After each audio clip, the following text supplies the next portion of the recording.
تو لفظ سیرت قرآن مجید میں استعمال ہوا ہے، جس میں لفظ اسرا استعمال ہوا، جس کا معنی ہوتا ہے چلانا، چلانا، لے جانا، کیونکہ نبی کریم صلی اللہ علیہ وسلم کو مکہ سے بیت المقدس لے جایا گیا تھا، من المسجد الحرام الى المسجد الاقصی، مسجد حرام سے مسجد اقصی تک۔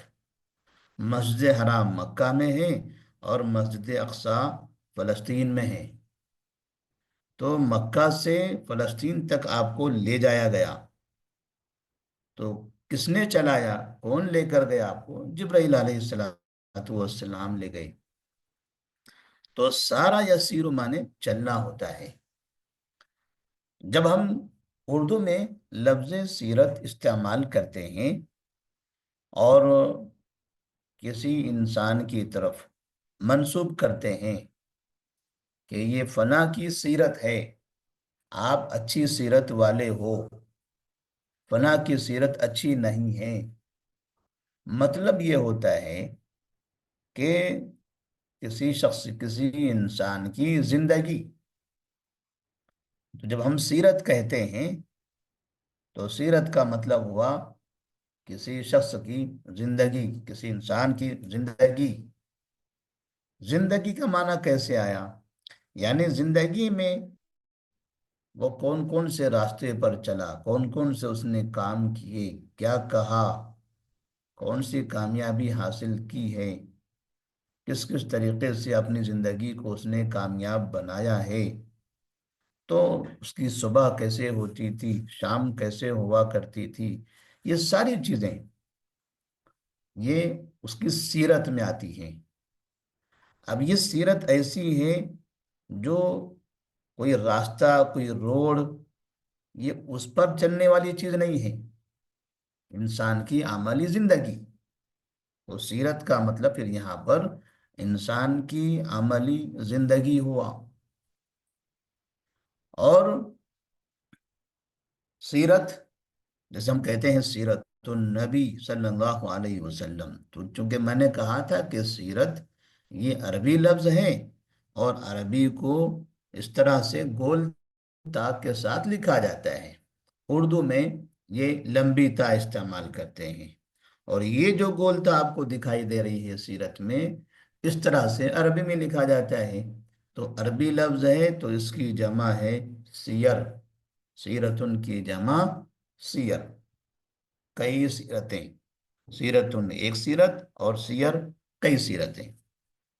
جب آپ کو لفظ سیرت کا معنی سمجھ میں آیا تو پھر ایسی صورت میں ہمیں یہاں سیرت اور تاریخ میں فرق معلوم کرنے کی ضرورت ہے، کیونکہ ہمارے پاس جب بھی ہسٹری لکھی جاتی ہے اور کسی شہر کی، کسی ملک کی، کسی حکومت کی، کسی انسان کی، کسی شخصیت کی، ان کی زندگی کے واقعات لکھے جاتے ہیں اور حالات لکھے جاتے ہیں، تو دو طرح کے الفاظ استعمال ہوتے ہیں، ایک ہے سیرت اور دوسرا ہے تاریخ۔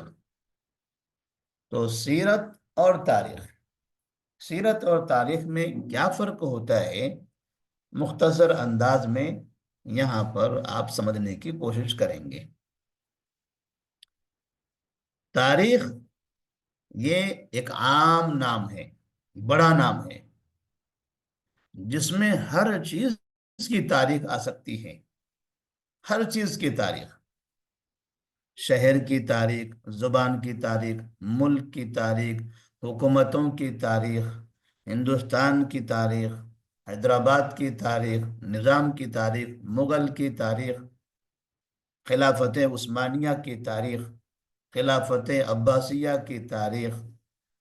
تو اس طرح سے کسی کی بھی زندگی، کسی کا بھی آپ تبصرہ کرنا چاہتے ہیں تو اس کے لیے آپ لفظ تاریخ استعمال کر سکتے ہیں۔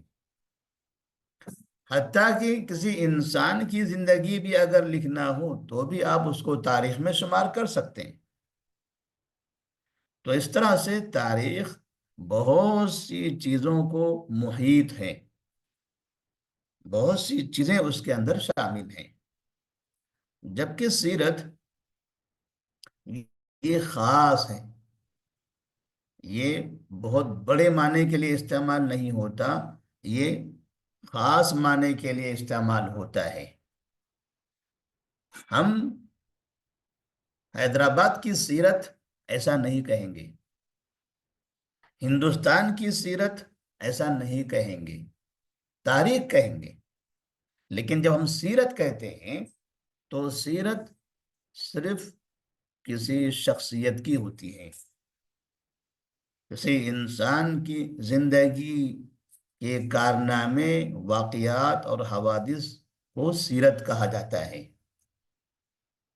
جیسے نبی کریم صلی اللہ علیہ وسلم کی سیرت، خلفائے راشدین کی سیرت، ابوالکلام آزاد کی سیرت، معاویہ بن ابی سفیان رضی اللہ تعالی عنہما کی سیرت، ٹیپو سلطان کی سیرت۔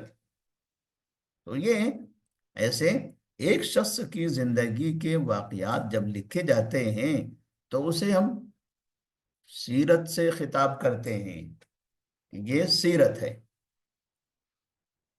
ایسے ہی آدم علیہ السلام کی سیرت، نوح علیہ السلام کی سیرت، ابراہیم علیہ السلام کی سیرت۔ تو سمجھ میں یہ آیا کہ سیرت شخصیات کی زندگی کے لیے استعمال کیا جاتا ہے، یہ لفظ بولا جاتا ہے، اور تاریخ کسی بھی چیز کے لیے، کمپیوٹر کی تاریخ، کمپیوٹر شروع میں کیسے تھا، اب کیسے ہوا، کیا کیا کون کون سے مراحل سے یہ گزرا ہے، موبائل کی تاریخ، اسی طرح شہر کی تاریخ، گلیوں اور محلوں کی تاریخ، آبادیوں کی تاریخ، زمین کی تاریخ، ملک کی تاریخ، کسی بھی چیز کی معلومات اگر دینا ہو تو اس میں اس کے لیے آپ تاریخ کا لفظ استعمال کر سکتے ہیں۔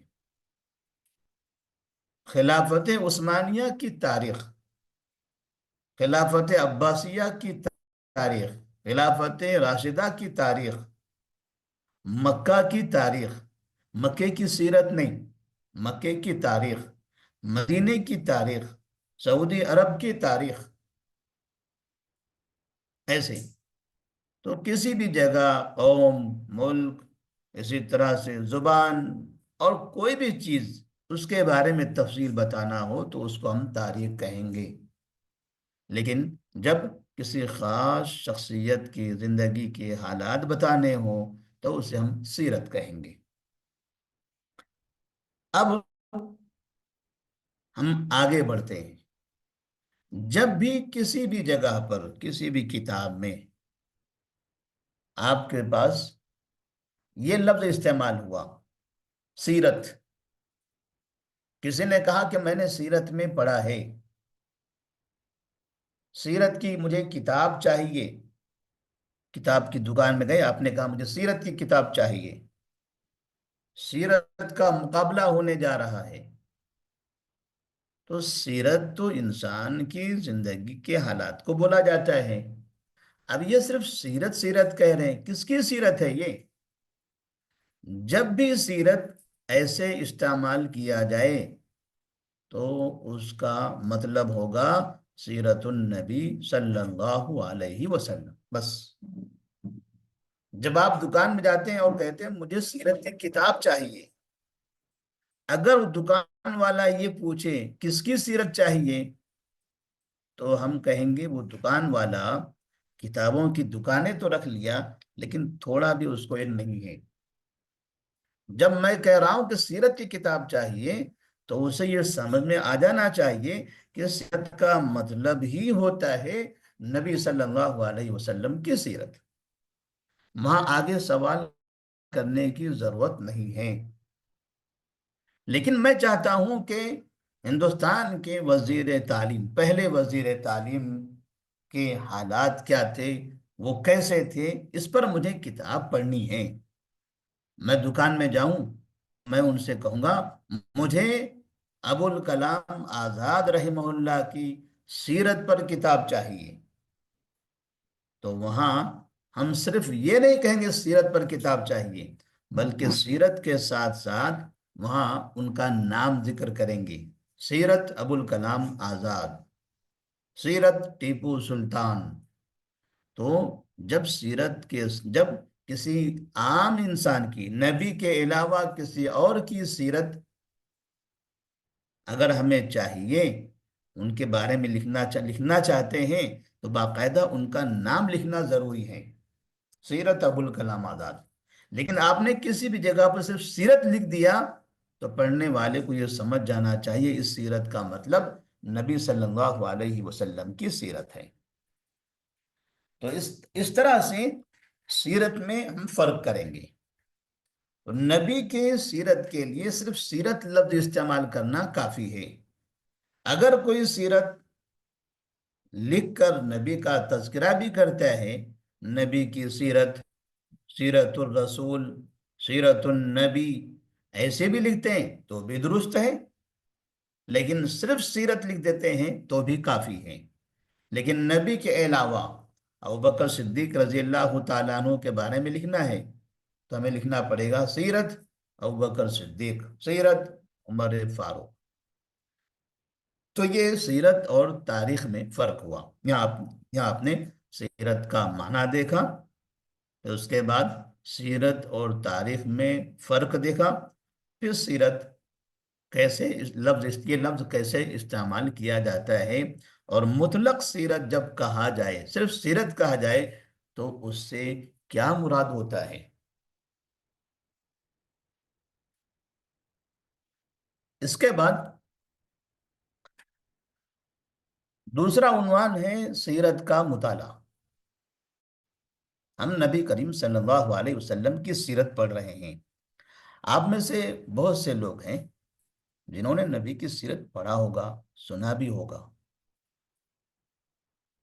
بہت سی کتابوں کا مطالعہ بھی آپ کر چکے ہوں گے، لیکن ہمارے پاس معہد السلام میں جس طرح سے آپ نے عالمیت کے کورس میں داخلہ لیا ہے، تو ترتیب کے ساتھ ایک ایک مادے، ایک ایک موضوع آپ کو سمجھایا جانے والا ہے، بتایا جانے والا ہے، پڑھایا جانے والا ہے۔ شروع میں اپنے ارکان اسلام سے متعلق پڑھا، اس کے بعد طہارت کے مسائل پڑھے، اور اب سید المرسلین خاتم النبیین محمد بن عبداللہ صلی اللہ علیہ وسلم کی سیرت پڑھ رہے ہیں۔ یہ تین کتابیں، جیسے کہ ہم نے کل کے درس میں کہا تھا، مسلسل 1.5 سے 2 مہینے تک جاری رہیں گے۔ اسی طرح تین کتابیں، تین استاد روزانہ ایسے ہی آپ کو پڑھاتے رہیں گے۔ تو انشاءاللہ سیرت کی مکی زندگی ہے، وہ ہمیں پڑھنا ہے، تو ہم ترتیب سے ایک ایک مسئلے کو آگے لے کر جائیں گے، یہاں تک کہ مکی زندگی کے بہت سے واقعات آپ کے سامنے ہم رکھیں گے۔ اب ہم جب نبی کی سیرت پڑھ رہے ہیں تو ہمیں یہ بھی معلوم ہونا چاہیے کہ سیرت پڑھنے کا مقصد کیا ہے، کیا فائدہ ہے ہمیں سیرت پڑھنے سے، کیوں پڑھنا چاہتے ہیں ہم۔ عالمیت کا کورس ہے تو ہمیں عربی گرامر پڑھائیے، عربی سکھا دیجئے، عربی لکھنا ہم جاننا چاہتے ہیں، قرآن کا ترجمہ ہم کرنا چاہتے ہیں، حدیث کا ترجمہ ہم کرنا چاہتے ہیں، سیرت کیوں پڑھا رہے ہیں آپ؟ سیرت پڑھنے کا مقصد کیا ہے؟ تو 2-3 نکات میں آپ کو یہاں پر سمجھایا جا رہا ہے کہ سیرت ہم کیوں پڑھنا چاہتے ہیں۔ سب سے پہلی چیز، سیرت اس لیے ہم پڑھ رہے ہیں کہ اللہ تبارک و تعالیٰ نے قرآن مجید میں فرمایا لَقَدْ كَانَ لَكُمْ فِي رَسُولِ اللَّهِ أُسْوَةٌ حَسَنَةٌ، لَقَدْ كَانَ لَكُمْ فِي رَسُولِ اللَّهِ أُسْوَةٌ حَسَنَةٌ۔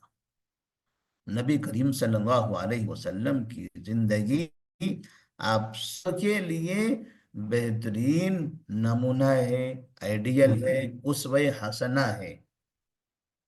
اسوہ مانے آئیڈیل، نمونہ، حسنہ بہترین، اچھی۔ تو آپ صلی اللہ علیہ وسلم کی ہر انسان کے لیے، صرف مسلمان کے لیے نہیں، ہر انسان کے لیے آئیڈیل ہے، ایک نمونہ ہے۔ جیسے ایک انجینئر کوئی نمونہ بناتا ہے، نقشہ بناتا ہے، اور نقشہ بنانے کے بعد مالک مکان اس سے کہتا ہے کہ ٹھیک ہے یہ نقشہ ہے، اب یہ نقشہ مجھے منظور ہے، بالکل ہو بہو اسی طرح کا مجھے گھر چاہیے۔ جب گھر بن کر تیار ہوا، مالک مکان آ کر گھر دیکھے اور ادھر نقشہ دیکھے، پھر ادھر گھر دیکھے، پھر نقشہ دیکھے، تو اسے لگتا ہے کہ گھر نقش پیپر پر تو الگ طریقے سے بنایا ہوا تھا، نقشہ الگ ہے اور زمین پر گھر الگ ہے، پیپر پر نقشہ الگ اور زمین پر گھر الگ، تو کیا وہ یہ کہے گا کہ تم نے ہمارا کام صحیح کیا ہے، تمہیں اس کام کا معاوضہ دینا چاہیے؟ ظاہر سی بات ہے نہیں، وہ اس سے خوش نہیں ہوگا، ناراض ہوگا۔ مطلب یہ کہ پیپر پر جیسے نمونہ بنا ہوا ہے، نقشہ بنا ہوا ہے، آپ سے ہم چاہتے تھے کہ ایسے ہی زمین پر گھر بنا کر دکھائیے، جب بہو بہو اس طرح سے بناؤ گے تو ہم خوش ہوں گے اور آپ کو آپ کا معاوضہ دیں گے۔ بالکل ہو بہو اسی طرح نبی کریم صلی اللہ علیہ وسلم کی زندگی کا پورا نقشہ بنایا ہوا ہے، اور ہر انسان سے کہا جا رہا ہے یہ نقشہ دیکھو اور اس طرح سے اپنے آپ کو بناؤ، یہ نقشہ دیکھو، یہی آپ کی زندگی کے لیے آئیڈیل اور نمونہ ہے، اسی طرح اپنے آپ کو بناؤ۔ جب ایسے ہی اپنے آپ کو بناؤ گے، تب وہ نقشہ جس نے بنایا ہے، وہ رب العالمین، تب وہ آپ سے خوش ہوگا اور آپ کو انعام دے گا جنت کی شکل میں۔ تو جب ہمیں زندگی کے اندر، دنیا کے اندر اس لیے بھیجا گیا ہے کہ ہم اس نقشے کے مطابق اپنی زندگی گزاریں، تب ظاہر سی بات ہے پھر ہمیں معلوم بھی تو ہونا ہے کہ آخر نقشہ ہے تو کیسا۔ نقشہ سامنے ہوگا تو ہم ویسے عمل کر سکیں گے، وہ ہے ہی نہیں، ہمیں دکھایا ہی نہیں گیا، یا نقشہ گنجلک ہے، واضح نہیں ہے، کلیئر نہیں ہے، تو ہم اس طرح کا نمونہ، اس طرح کی زندگی کیسے بنا سکتے ہیں؟ تو ضرور یہ ہے کہ نقشے کے بارے میں، نمونے کے بارے میں اچھی طرح سے جانکاری حاصل ہو، تاکہ اس طرح خود کو بنانے میں آسانی ہو۔ تو سیرت کا جو مطالعہ ہے، سیرت جو ہم پڑھنا چاہتے ہیں، اس کا مقصد یہی ہے کہ ہم نبی کریم صلی اللہ علیہ وسلم نے جس طرح سے زندگی گزاری ہے ویسے زندگی گزار کے دکھائیں۔ تو اللہ نے فرمایا لَقَدْ كَانَ لَكُمْ فِي رَسُولِ اللَّهِ أُسْوَةٌ حَسَنَةٌ۔ دوسری بات، نبی کریم صلی اللہ علیہ وسلم کی سیرت ہم اس لیے پڑھنا چاہتے ہیں کہ اللہ تبارک و تعالیٰ نے ہمیں آپ کی طرح اللہ کی عبادت کرنے کا حکم دیا ہے۔ اللہ نے پیدا تو کیا ہمیں اپنی عبادت کے لیے، لیکن اس کی عبادت کیسے کرنی ہے ہمیں بتا دیا گیا، کہ ایسے جیسے سید المرسلین صلی اللہ علیہ وسلم عبادت کرتے ہیں۔ اسی لیے آپ نے ایک مرتبہ نماز پڑھ کر کہا تھا صلو کما رأیتمونی اصلی، صلو کما رأیتمونی اصلی، تم نماز ایسے پڑھو جیسے مجھے پڑھتے ہوئے دیکھتے ہو۔ نماز کیا ہے؟ اللہ کی عبادت، یعنی اللہ کی عبادت ایسے کرو جیسے مجھے کرتے ہوئے دیکھتے ہو۔ دیکھنا کیا ہے؟ یہ نمونہ، یہ نقشہ ہے۔ نبی نے رکوع کیسے کیا، سجدہ کیسے کیا، قیام کیسے کیا، تشہد کیسے کیا، کیا کیا چیزیں اس میں پڑھی ہیں، یہ ہے نمونہ، یہ آئیڈیل۔ تو جب عبادت، اللہ کی عبادت کے لیے ہمیں پیدا کیا گیا ہے، تو ظاہر سے بات ہے پھر عبادت کا طریقہ ہمیں معلوم ہونا ہے، اور عبادت کا طریقہ ہم کہاں سے لائیں گے؟ کون سی دکان میں ملتا ہے؟ کون سے بازار میں فروخت ہوتا ہے؟ تو یہ معلوم ہونا چاہیے جو لوگ عبادت کا طریقہ بازاروں سے دکانوں سے خریدتے ہیں انہیں صحیح عبادت نہیں ملتی، وہ بدعت و خرافات میں شرک میں مبتلا ہوتے رہتے ہیں، کیونکہ بازار دھوکے والا ہے، ہر شخص الگ الگ طرح کی چیزیں بیچ رہا ہے، ہر شخص نقلی مال لا کر اصلی بتا بتا کر فروخت کر رہا ہوتا ہے، لے جانے والا لے جاتا ہے، چند دنوں بعد پتہ چلتا ہے کہ اس میں ہمیں دھوکا ہو گیا۔ تو یہ بازار میں ملنے والی چیز نہیں ہے۔ اگر عبادت کا طریقہ ہمیں معلوم ہونا ہے تو سیدھے آج سے 1400 سال پہلے وہ شخصیت جو آمینہ کے بطن سے عبداللہ کے گھر میں مکہ شہر میں پیدا ہوئی تھی، جس کے بارے میں مکہ والے کہتے تھے امین، صادق و امین، خاتم النبیین، محمد بن عبداللہ صلی اللہ علیہ وسلم، انہیں دیکھنا ہے۔ جیسی وہ عبادت کرتے تھے ویسے ہمیں عبادت کرنی ہے، ان کا جو طریقہ عبادت ہے وہی ہمارے لیے دنیا و آخرت میں کامیاب بنانے والا ہے۔ اس کے علاوہ ادھر ادھر جن لوگوں نے یہاں سے وہاں سے عبادتوں کے طریقے جمع کیے ہیں، آپ دیکھ لیجیے ان سب کو کس کس طرح کی برائیوں میں، بدعت و خرافات میں اور بیکار چیزوں میں وہ مشغول ہو گئے۔ ان سے پوچھا جائے آپ یہ عبادت کس لیے کر رہے ہو تو کہتے ہیں ہمارے فلاں بڑے نے کیا تھا۔ اب جو بڑا اس کا ہے ضروری نہیں ہے کہ وہی بڑا کسی دوسرے کا بھی ہو۔ دوسرے سے پوچھئے آپ ایسا کیوں کر رہے ہو، وہ کہتے ہیں میرے فلاں بڑے نے کیا۔ ہم اس کے بڑے کو دیکھیں، اس کے بڑے کو دیکھیں، اس کا بڑا الگ ہے، اس کا بڑا الگ ہے۔ ظاہر سی بات ہے جب دو بڑے الگ الگ ہو گئے تو پھر یہ دونوں کی عبادتوں کے طریقے بھی الگ الگ ہو جائیں گے، پھر یہ لڑ پڑیں گے آپس میں۔ جب دونوں کا آمنا سامنا ہوگا دونوں لڑیں گے، یہ الگ عبادت کرے گا، وہ الگ عبادت کرے گا، وہ کہے گا میرے بڑے کی صحیح ہے، وہ کہے گا میرے بڑے کی صحیح ہے۔ تو ہمیں یہاں پر یہ بتایا جانا ہے کہ آپ کا بڑا اور آپ کا، ان سب کو چھوڑ دیجئے، ان سب کے جو بڑے تھے جن کو اللہ نے سب کا سب سے بڑا بنایا تھا وہ ہے امام الانبیاء، انبیاء کے امام، بس محمد صلی اللہ علیہ وسلم۔ ان کو دیکھیے انہوں نے عبادت کیسے کیا تھا۔ تو سیرت پڑھنے سے ہمیں اس بات کی تربیت دی جاتی ہے کہ نبی کریم صلی اللہ علیہ وسلم کی عبادتوں کو دیکھیں، اس طرح سے اپنی زندگی میں عبادت کریں۔ اسے چھوڑ کر ہم ادھر ادھر دائیں بائیں آگے پیچھے دیکھتے رہیں گے، 10 بڑوں کو تلاش کریں گے یا ان بڑوں کے پیچھے پھرتے رہیں گے، اور سب سے بڑے جو خاتم النبیین ہیں انہیں نہیں دیکھیں گے، انہوں نے عبادت کیسے کیا کبھی وہ جاننے کی کوشش نہیں کریں گے، تو رب کے دربار میں ہم کیا جواب دیں گے؟ اللہ ہم سے کہے گا کہ میں نے تمہیں عبادت کے لیے بھیجا تھا، اور ہم کہیں گے ہاں ہم نے عبادت کیا ہے۔ کہا کیسے کیا؟ کہا ایسے کیا، ایسے کیا، فلاں بڑے کی طرح کیا۔ اللہ کہے گا نہیں، میں نے ان بڑوں کو آئیڈیل نہیں بنایا تھا، میں نے آئیڈیل بنایا تھا لقد کان لکم فی رسول اللہ اسوۃ حسنہ، نبی صلی اللہ علیہ وسلم کو، آمینہ کے لال محمد بن عبداللہ کو بنایا تھا، اس کی طرح عبادت تمہیں کرنی چاہیے تھی۔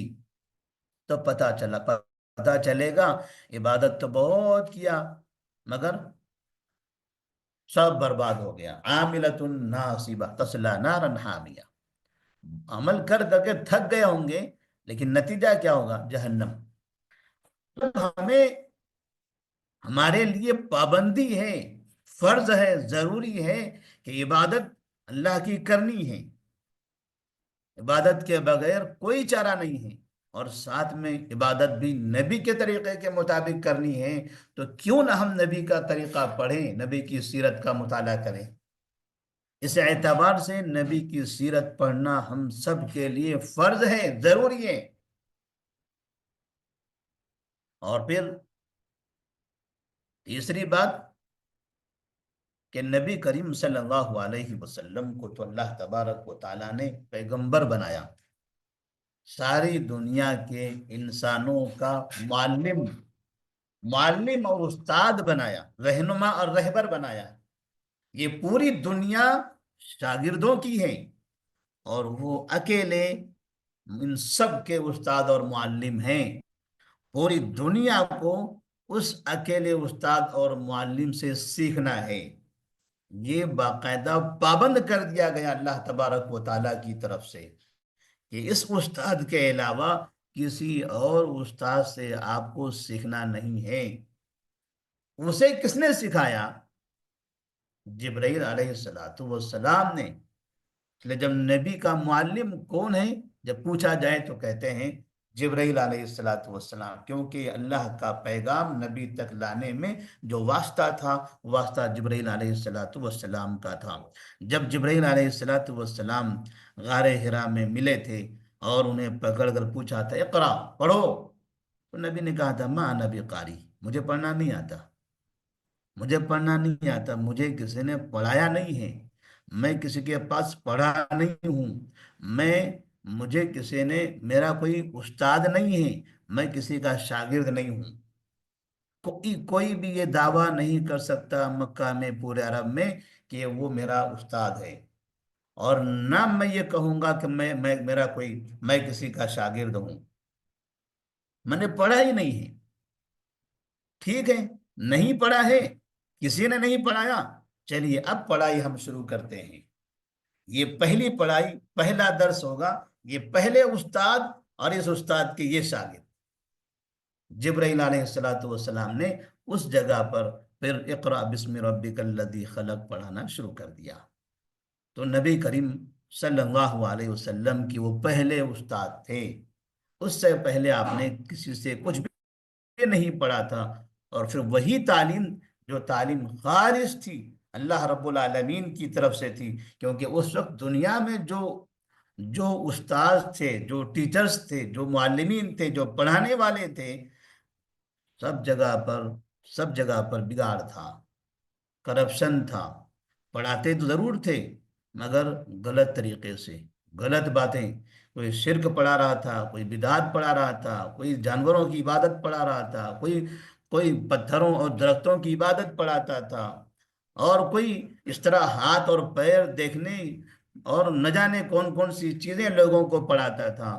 وہ پڑھنے پڑھانے سے آپ محفوظ تھے، آپ نے اقرأ بسم ربک الذی خلق سے پڑھنا شروع کیا، اور پھر آپ سے کہہ دیا گیا کہ اب آپ نے پڑھ لیا ہے، لہذا آپ ہی ہو جو اب اس دنیا میں صحیح استاد ہو۔ آپ کے علاوہ جتنے یہاں اساتذہ ہیں، جتنے معلمین پڑھانے والے، سب غلط ہیں، کسی کی تعلیم کا کوئی اعتبار نہیں ہوگا۔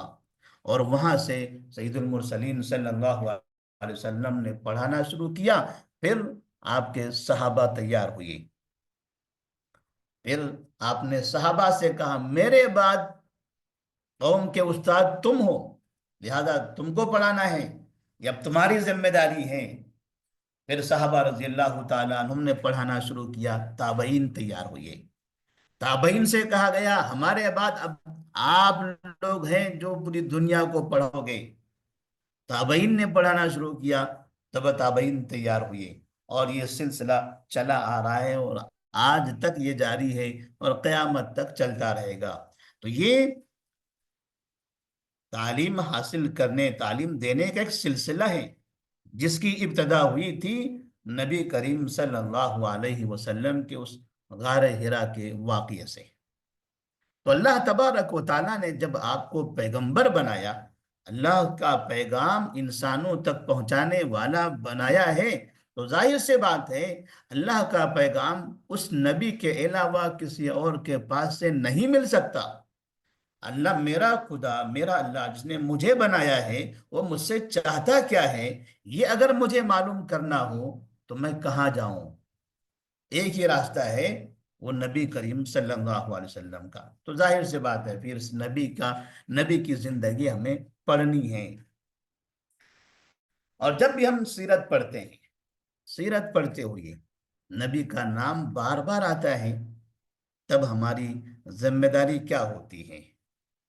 ایک شاگرد اپنے استاد کے لیے دل میں ہمدردی رکھتا ہے، ان کے لیے دعائیں کرتا ہے کہ آپ کی وجہ سے ہمیں یہ علم سیکھنا نصیب ہوا ہے، آپ کی وجہ سے ہم اس صحیح راستے پر آئے ہیں، لہذا ہم آپ کو دل سے دعائیں دیتے ہیں۔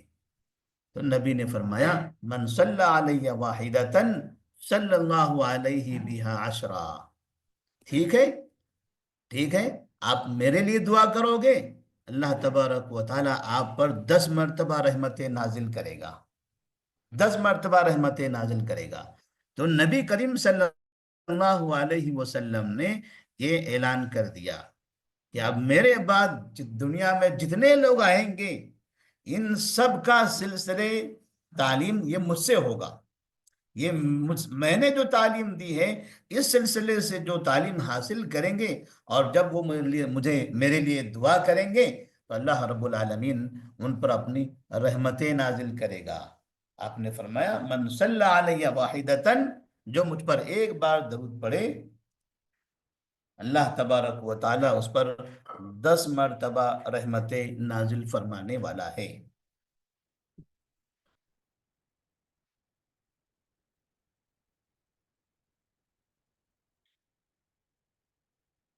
ایک نیا عنوان، سیرت کے لیے چند کتابیں۔ ہمارے پاس سیرت پڑھنے سے متعلق، چونکہ ہم سیرت پڑھنے سے، سیرت ہم کیوں پڑھ رہے ہیں یہ بتایا جا رہا تھا، تو اس کے بعد ہم یہ عنوان دیکھتے ہیں، کیا عرب سب سے بری قوم تھی؟ جب بھی آپ سیرت کی کتابیں پڑھتے ہو یا کسی جگہ پر مکے کی زندگی، مکے کا حال بتایا جاتا ہے کہ نبی کریم صلی اللہ علیہ وسلم جب پیدا ہوئے تھے تو مکہ کیسے تھا، مکہ کے لوگ کیسے تھے، تو ہمیشہ آپ یہ سنیں گے کہ مکہ بہت برا تھا، مکہ کے لوگ بہت برے تھے، دنیا کے سب سے بدترین لوگ تھے، بہت زیادہ شرک میں مبتلا تھے، بہت زیادہ لڑتے جھگڑتے تھے، بہت شراب پیتے تھے، بہت بے حیائی کے کام کرتے تھے۔ نبی صلی اللہ علیہ وسلم آئے اور انہوں نے ان سب کو ان برائیوں سے محفوظ کر لیا، بچا لیا، دور کر دیا۔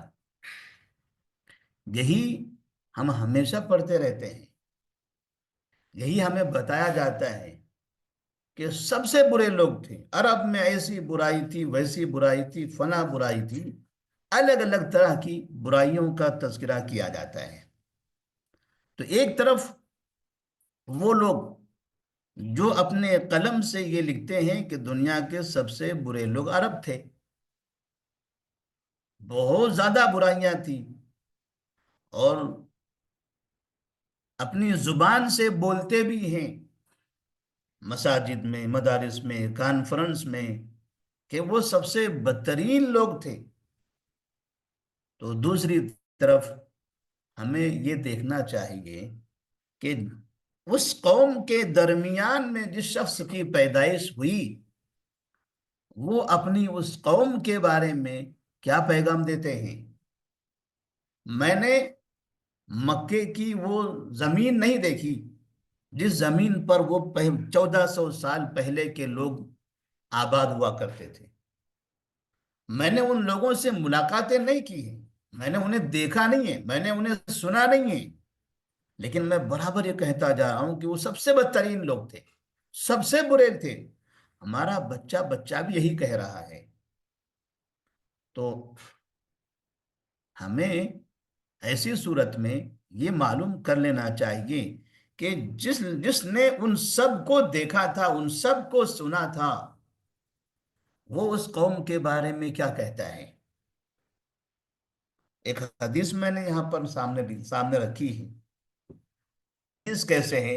عن ابن عباس رضی اللہ تعالی عنہما قال قال النبی صلی اللہ علیہ وسلم ان اللہ خلق الخلق فجعلنی من خیر فرقهم وخیر الفریقین ثم خیر القبائل فجعلنی من خیر القبیلتی ثم خیر البیوت فجعلنی من خیر بیوتہم فانا خیرہم نفسا وخیرہم بیتا۔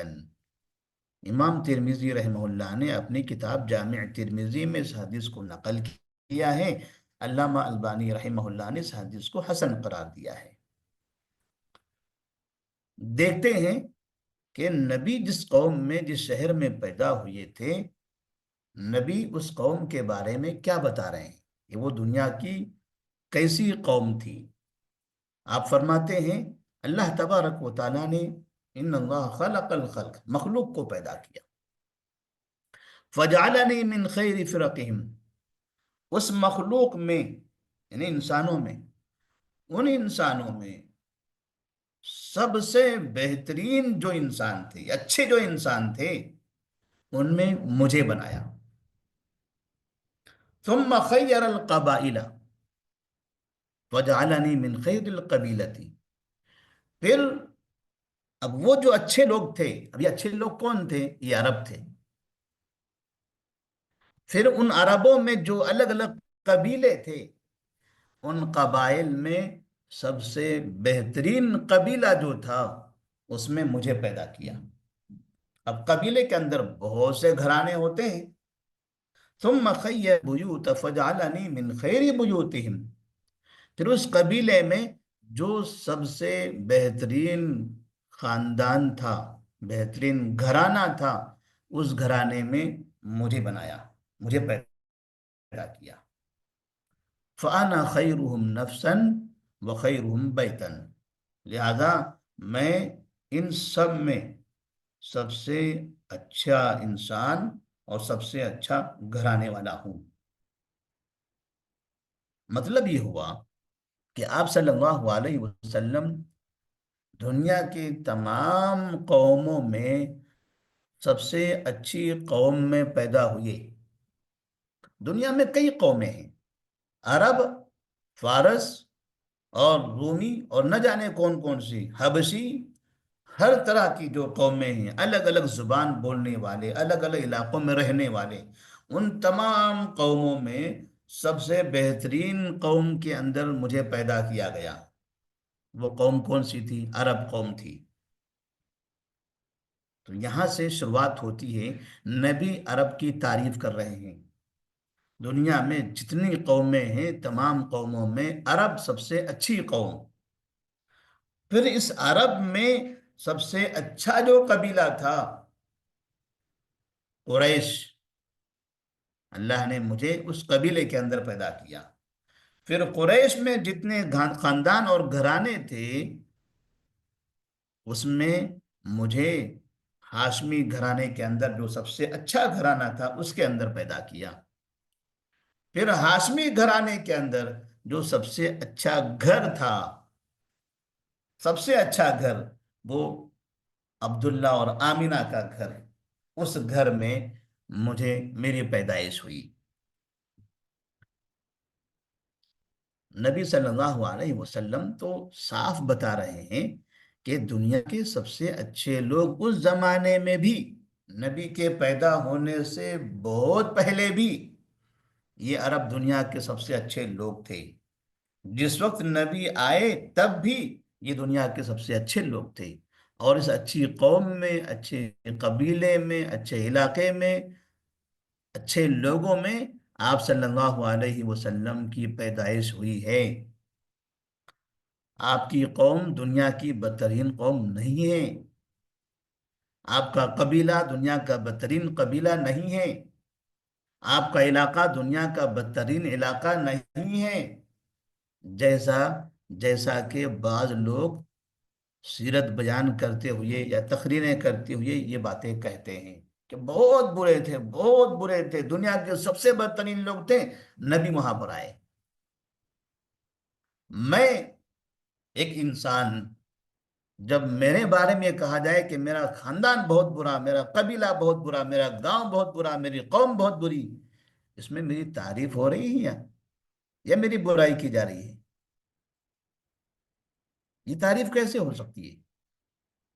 ایک آدمی کو اچھا کہا جا رہا ہے اور باقی ان کے پیچھے جتنے لوگ ہیں سب کو دنیا کا سب سے بدتر بتایا جا رہا ہے۔ تو بعض مرتبہ ہم جب سیرت پڑھتے ہیں دیکھتے ہیں، سیرت کی کتابوں میں ہم دیکھتے ہیں تو کبھی ایسا پیغام جاتا ہے، حالانکہ نبی کریم صلی اللہ علیہ وسلم نے یہ بتایا عرب دنیا کی سب سے بہترین قوم۔ اور ابھی ابھی بھی بہت سے لوگ، بڑے بڑے لوگ جو یوٹیوب پر معروف ہیں، وہ آج بھی عربوں کو سب سے برا مانتے ہیں۔